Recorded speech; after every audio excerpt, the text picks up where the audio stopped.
In Los Angeles, large-scale protests have not subsided for the second day. The reason was the harsh raids of the Immigration Service ICE in working-class neighborhoods. People take to the streets, burn the agency's symbols, demand an end to violent detentions. In response, a violent dispersal, mass arrests, the use of tear gas. The National Guard is already on the streets. 2,000 soldiers have been brought into the city. The governor of California called what is happening the seizure of civil space. Tensions are growing with each passing hour, and social networks are exploding with footage of brutal detentions. Meanwhile, a historic meeting is being prepared in London. Representatives of the United States and China will sit at the same table. At stake is a trade renegotiation, access to rare earth metals and microchips, as well as the fate of Taiwan. After a recent call between Biden and Xi Jinping, markets are hoping for a reset of relations. Economists say this could change the entire course of global trade for years to come. The 50th anniversary G7 summit is starting in Canada. The agenda is large-scale, from military aid to Ukraine to global taxation of transnational corporations and regulation of AI. One of the key issues was climate. The leaders are discussing the creation of an international agreement to protect the open ocean, which was previously outside the legal field. It was the ocean that became the symbol of this meeting as a source of life and a future threat if the world does not start to act together. South America is shocked by the assassination attempt of Colombian Senator Miguel Uribe Turbay. He was attacked right during a rally in the center of Bogota. The politician is in serious condition. The country is gripped by fear and anxiety. Colombian security forces have already increased the security of all presidential candidates. Solidarity marches are taking place in the streets, and the political crisis may develop into a full-fledged state crisis. The 8th of June is World Oceans Day. The UN International Forum on the Law of the Sea has started in the port of Nice. Hundreds of research vessels, oceanographers, and ecologists set out on expeditions to key areas of the world ocean. The leitmotif of the forum was the urgent need to ban deep-sea trawling, limit ship emissions, and create international protection for migratory species. Prince William, who led the UK delegation in place of the ailing King Charles, said, "We can no longer ignore the fragility of the planet's blue heart." South Korea's environmental initiatives are on the same wavelength. Seoul has proposed introducing a global tax on plastic packaging and redistributing it in favor of countries suffering from coastal pollution. Europe is discussing a radical plan to include an indicator of environmental sustainability in calculating countries' GDP. The idea is causing heated debate, but is already being discussed in EU committees. While political and environmental fronts are thundering, millions of Muslims have finished celebrating Eid al-Adha. Mass prayers and festive processions took place in the world's largest cities, from Jakarta to Istanbul. This year, the focus is on social assistance, charity events, and food distribution became the basis of the holiday. Veterans, orphans, displaced persons all received attention and care as a symbol of Islam's mercy and unity. The protest movement is growing in Europe. In Madrid, tens of thousands came out against the government of Pedro Sanchez. People are unhappy with economic policy, rising prices, and the latest corruption scandals. The opposition is demanding early elections. So far, the protests are peaceful, but the police are pulling together forces. The country is entering a phase of political turbulence. A new outbreak of violence in the Middle East. In Gaza, in the area of distribution of humanitarian aid, Israeli troops opened fire. At least 5 people were killed, dozens were injured. Israel claims that there were militants in the crowd. At the same time, Ukraine launched massive drone strikes on airfields and bases in the Moscow region. Russia responds by shelling Nikopol and Kharkov.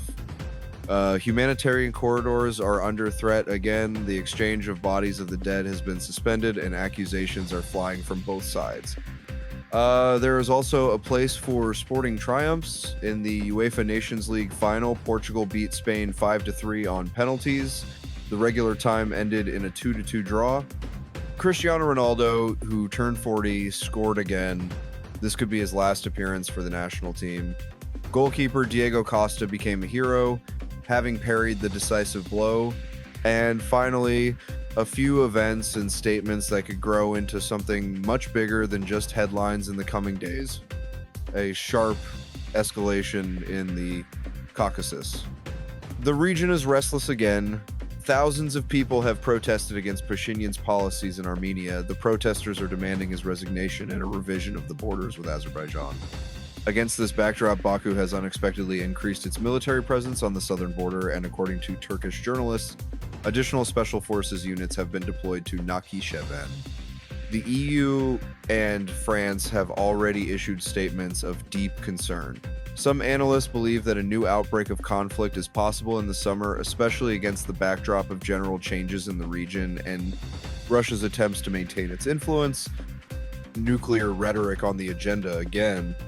NATO Secretary General Jens Stoltenberg made it clear in an interview with several Western publications, "We do not rule out the deployment of nuclear weapons on new borders in Eastern Europe."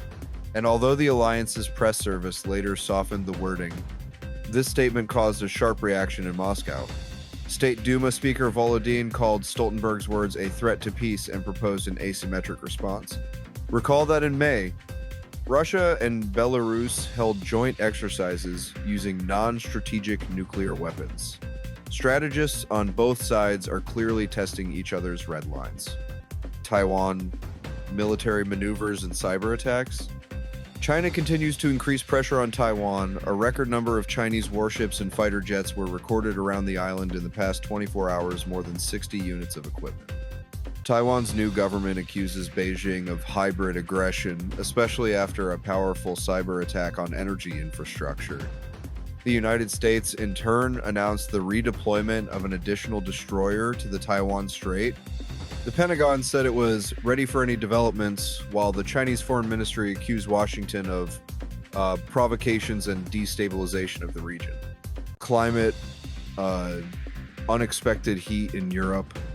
According to the Copernicus Climate Change Service, this June could become the hottest month on record in Europe.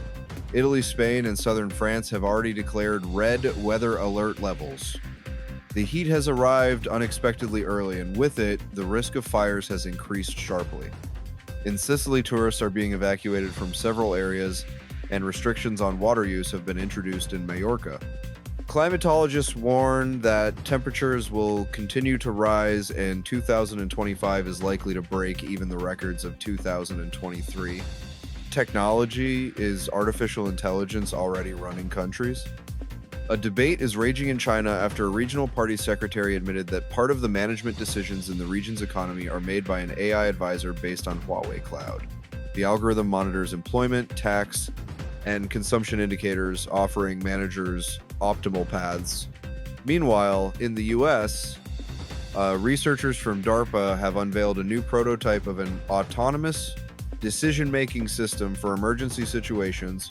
It can simulate the behavior of large masses of people in disaster situations in a split second. The world is increasingly delegating intelligence to machines, and the consequences are still difficult to predict. The World Cup in rock climbing is ending in France. The leader is Frenchwoman Oriane Berton, who amazed the spectators with her endurance and technique. The final in Prague was a real show. Thousands of spectators watched the Battle of the Leaders. The tension was like at the Olympics. And finally, the start of the Criterium du Dauphiné, the key cycling race before the Tour de France. All the main favorites of the season are in the ranks: Pogačar, Vingegaard, Evenepoel. The first week promises a real battle in the Alps, where it will be decided who is in the best shape for the Great Loop. The world continues to change.